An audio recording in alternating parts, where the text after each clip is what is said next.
Hello, people who are not me, and welcome to my next Let's Play. I am Sire Goku. You may be wondering, why am I on my PS2? Well, to be honest, I could record this next game from my Wii off of a GameCube disc. However, with this next game that I'm going to do, I prefer to play this version only because there's just a little bit of weird anomalies with it on the GameCube port that I could be playing. For those of you that have been keeping up or know anything about me, you should absolutely know what the game is that I'm doing based on the fact that I've done 7 other games in this series up to this point. With that being said, I'll just let the opening speak for itself. So enjoy my newest Let's Play.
That's right! I'm back to more classic Mega Man with Mega Man 8. Now, I could be playing this off of the Mega Man Anniversary Collection, but while that version is pretty much a direct port of the PlayStation version, which is the one I'm doing right now, it has some weird anomalies with it, such as the sound quality being a little bit off. Some of the voice clips are a little bit higher pitched for some reason. The only upside that the Anniversary Collection has that I know of is that it got rid of most of the load times, and the load times in this game aren't even that bad, in my opinion. So I'm gonna use this version instead. So you have your options mode. If you want, you can switch around what your attacks are. For some reason, the Mega Buster is set to triangle, and your special weapons are set to square. Now, what this necessarily means is, now this doesn't mean that when you press square and you don't have a special weapon that you're not going to do anything. It just means that when you have a weapon equipped, square is going to go from shooting the Mega Buster to shooting your special weapon. That's one new thing about Mega Man 8, is you can use your Mega Buster while equipped with a special weapon. So, if you prefer to have the special weapon button be something else, you can switch it. Personally, I'm okay with it this way. So I'm gonna keep it that way. But that's enough of the technical mumbo-jumbo. Let's start ourselves a new game. Enjoy this FMV cutscene.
You'll pay for this insult.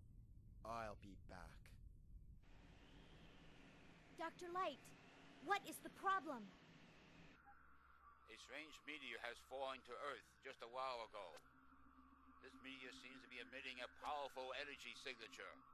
Something this powerful must not fall into the hands of evil. I understand, Dr. Light. I'm on it. Thank you, Mega Man. If you can, please bring the meteor back. Okay.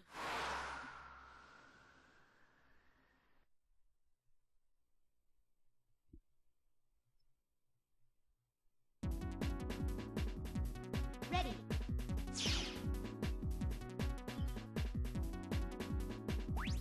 Okay, you guys done laughing at the voice acting yet? Good. Because I got a playthrough to go. I got a Let's Play to do now. Yes, we all know the infamous voice acting for Mega Man 8. Personally, I think it's good. I don't think it's supposed to make... It's a cartoon. It's not supposed to be serious and all that. I enjoy it. I know it's not the best voice acting, but it could certainly be a whole lot worse. Anyways, what's different from Mega Man 7 to Mega Man 8? Well, besides the upgraded sprites being 32-bit instead of 16-bit and all that, Mega Man's got fluid animation. He can walk, he can jump, he can shoot his buster. If you hold down the button, you can charge up your shot for a power shot. Mega Man will even occasionally say power shot when you use it, if I'm lucky enough to get it to go off.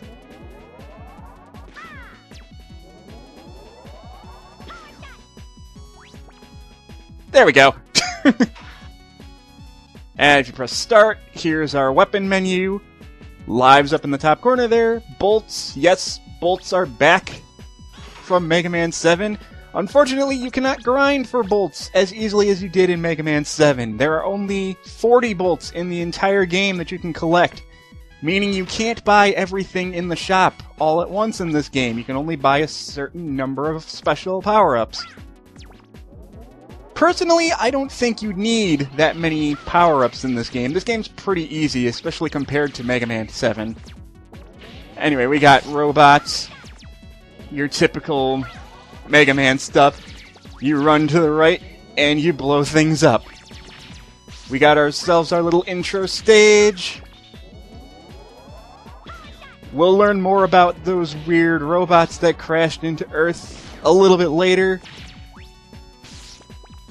But yeah, everything's gotten a massive upgrade since Mega Man 7. Everything's all in 32 or 32-bit glory and all that. Hi, Rush!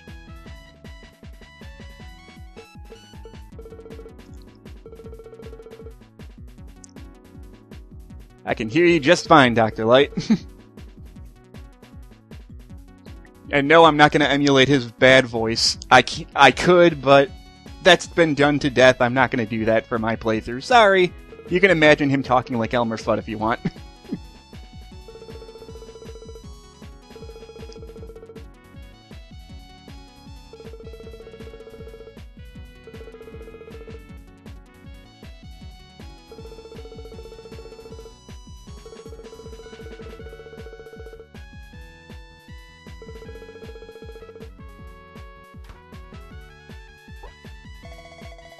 So we got ourselves our first special weapon, the Mega Ball, because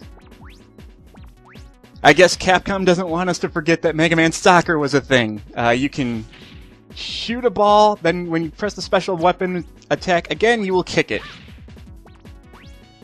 Something that the game does not tell you is you can use the Mega Ball like you would use the Rush Coil, because there is no Rush Coil in this game. So instead of using the Rush Coil, you bounce off the Mega Ball to get a higher jump. Anyway, when you press that button, you find this hidden door here, which leads you into this hidden chasm. Oh no, we've got water! Another big innovation that's only in Mega Man 8 that I don't understand why they didn't bring back for Mega Man 9 and 10. I know it's an NES game, but they still could have done it. If you jump and keep pressing the jump button, Mega Man can swim! I don't know why this wasn't in Mega Man 7 either. Mega Man finally learns how to swim! That's amazing! Anyway, why did we come down here? Well, aside from the ability to be able to swim, there's also a bolt we can find down here. If you're going to go for every bolt, come down here, come up to this top left here, and there's a hidden passage. And we got ourselves a bolt. Unlike Mega Man 7, you don't collect bolts from enemy drops, you find them as collectibles in every stage. There are only 40 bolts in this game, so you can't buy every item in the shop, unfortunately. But as I mentioned before, you don't, at least I think I mentioned, you don't really necessarily need, unlike Mega Man 7, where getting the super adapter is almost mandatory, unless you're going to try and fight Dr. Wily using the Wild Coil, which is doable. But anyway, you don't have to, unlike Mega Man 7, where most of the power-ups are really useful. Not that the power-ups aren't useful in this game either, but they're not anywhere near as requirable. This game is really easy. You shouldn't need that many power-ups from the shop, if any. I only really buy maybe 1 or 2. You can get special upgrades for your Mega Buster's charge shot to do different functions. You can get a faster slide. I'll get into it more when we actually go into the shop, but really there's only a couple of them that you really need. Another thing I should mention right away, which is something that if veterans of the classic series most likely know, from Mega Man 2 onward, we have always had energy tanks, which would allow us to fully restore our life energy if we were dying. Mega Man 8 does not have this. You do not get energy tanks at all in this game. Now, that may seem like a bad thing, but trust me, it's not really going to be that big of a problem. Well, first off, we got ourselves our first major boss. This giant crab mech. Let's put our new Mega Ball to use. If you just kick it, then you can do tons of damage to this crab. Also, because we're on the PlayStation or even the Anniversary Collection, you can use the L and R. You can use L1 and R1 to cycle between weapons on the fly. You don't have to enter a pause menu for it if you don't want.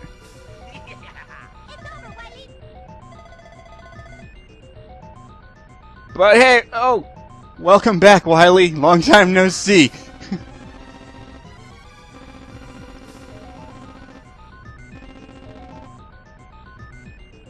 Well, we found your hidden base 7 other times. I don't see why you're so surprised that we could find it again.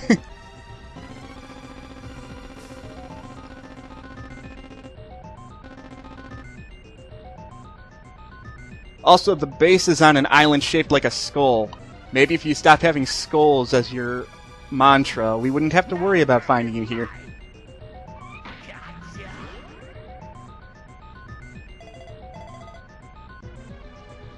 And I have to say this right now, for all the bad voice acting in this game, as corny as it all is, I think Wily probably has the best voice in this entire game. And that's saying a lot for how corny the voice acting is in this game. I think the only voice that fits the character perfectly is Wily. So, there you go. That's just my opinion. Oh! We also have well, there's also a robot here, I guess.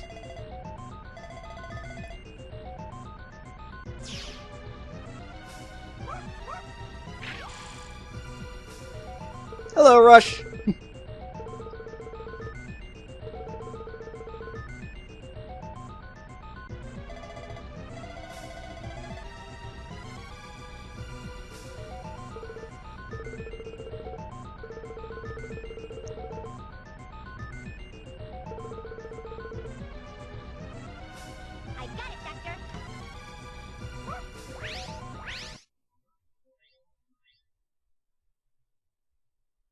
Alright, and now we have our option to save, but I'm not going to because I don't need to.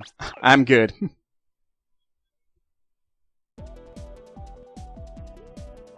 But unlike Mega Man 7, we just jump right into the stage select. No story about where these robots came from or anything. Unlike Mega Man 7, where, hey, there's 4 robots that broke Wily out of jail. No, there's just 4 robots now, so... I think I'm going to call that a video. It's a little bit short, but it's a Mega Man game. I'm not going to have these parts be too terribly long. So, hope you guys enjoyed this part. I hope you guys enjoy I hope you guys enjoy my playthrough of Mega Man 8. It's been a while since I played this game. I'm sure it's going to be fun. See you guys next time.